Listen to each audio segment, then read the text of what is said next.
The wind howled through Dry Creek that day like it carried all the ghosts of every soul who'd ever hoped for mercy in a town that long forgot how to give it. Emma Caldwell stood alone in the center of the dusty courthouse, her wrists bound, her dress torn from days in the holding cell, and her eyes staring straight ahead, clear, steady, and unflinching, as the townsfolk crowded in behind the crooked sheriff. They whispered behind gloved hands and sunburned faces, thief, murderess, liar, orphan girl who thought herself too good for the law. It didn't matter that Emma had only defended her father's failing ranch from greedy land barons, or that she had taken up arms when no man in the county dared stand against the Dawson gang. All that mattered was she'd been caught holding a revolver over a dead man's body and no one cared to ask why. The judge's gavel pounded. Her sentencing was minutes away, hanging at dawn. When the saloon doors slammed open so hard the piano player stopped mid-note. Boots echoed on the floorboards, each step heavy and deliberate, until all eyes turned to the man standing in the doorway, framed by sunlight and desert dust. He wore a long black coat, wide-brimmed hat shadowing a weathered face marked by years of scars and silence, and a revolver so notorious folks whispered it had ended wars in quicker towns than Dry Creek. It was Colt McAllister, the most feared gunslinger west of the Mississippi, a man no one had seen in nearly 7 years, thought dead or vanished into legend. His steel-gray eyes swept the room before settling on Emma. Then, in a voice deep and certain, he said, "That woman is my wife. And anyone laying hand or verdict on her will answer to me." The silence cracked like thunder. Emma blinked once, her breath caught, her heart slamming against her ribs. She had never laid eyes on Colt McAllister before that day. The sheriff's hand twitched near his holster, but the glint in Colt's eyes warned him faster than words ever could. Within minutes, murmurs turned to confusion, confusion turned to retreat, and the judge, never one to gamble his life, adjourned the court indefinitely, sending the crowd scattering like tumbleweeds in a gale.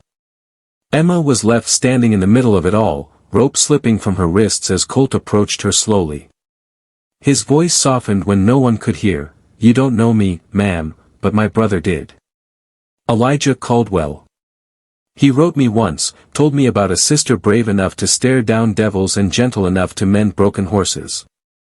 Emma's throat closed tight. Elijah, her older brother, had died 5 years earlier in a border skirmish. She'd thought all memory of him died too. Colt pressed a weathered letter into her hand. He said if the world ever turned against you, I was to find you, and stand in front of it.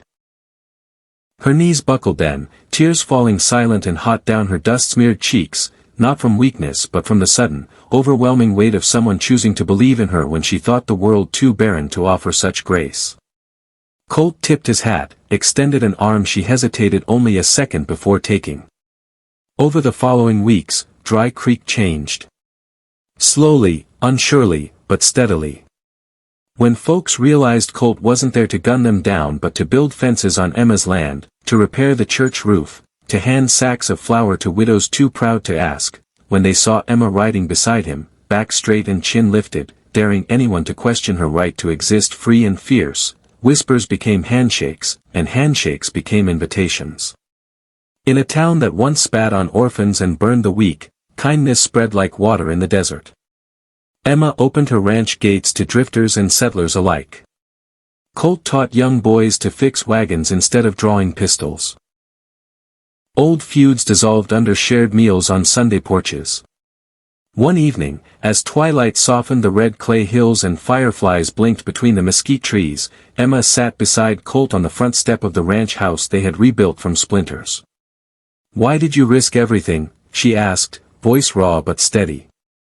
Colt didn't answer at first, just studied the horizon the way men do when searching memories too large to fit in words. Finally, he said, "A man carries the weight of what he takes from the world. But if he's lucky, and brave, he can carry what he gives too. I reckon Elijah wanted me to remember that." Emma laid her head on his shoulder, her heart full for the first time in years, and watched as Dry Creek, a place where once no mercy was given, glowed soft under stars that seemed to shine a little brighter that night. And long after Colt McAllister and Emma Caldwell were gone, folks in those parts still told stories about the day a gunslinger walked into a saloon and called a stranger his wife, and how, from that single act of selflessness, a town once broken by fear remembered how to heal through kindness.